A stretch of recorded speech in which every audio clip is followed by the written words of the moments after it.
America హెచ్చరికలకు Iran ఎప్పటికప్పుడు గట్టి counter ఇస్తుంది. మంగళవారం రాత్రిలోగా హర్మూజ్ జలసంధిని తెరవకపోతే ఇరాన్ను నాశనం చేస్తామంటూ డొనాల్డ్ ట్రంప్ వార్నింగ్ ఇచ్చారు. అయితే ఈ హెచ్చరికలపై ఇరాన్ సుప్రీం మోజ్తాబా స్ట్రాంగ్ కౌంటర్ ఇచ్చారు. అమెరికా పిచ్చి పనులు చేస్తే కేవలం హర్మూజ్ మాత్రమే కాదు, ఎర్ర సముద్రంలోని బాబాల్ మాండెబ్ కూడా మూతపడుతుందని ఆయన స్పష్టం చేశారు. మరి బాబ్ ఆల్ మాండెబ్ స్ట్రైట్ మూసివేస్తే జరిగే పరిణామాలేంటి?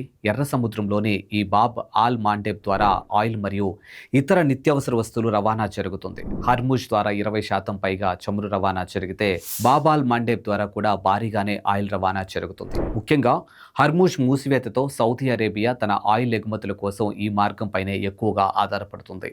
ఇరాన్ ఈ మార్గాన్ని కూడా అడ్డుకుంటే ప్రపంచవ్యాప్తంగా చమురు ధరలు ఆకాశాన్ని తాకడంతో పాటు ఆర్థిక సంక్షోభం తలెత్తే అవకాశం ఉంది. ఒకవైపు ట్రంప్ హెచ్చరికలు, మరోవైపు ఇరాన్ ప్రతిఘటన. వెరసి పశ్చిమాసియాలో హీట్ ఎప్పటికప్పుడు మరింత పెరుగుతుంది. ఇలాంటి మోర్ అప్డేట్స్ కోసం చూస్తూనే ఉండండి ప్రగతి మీడియా.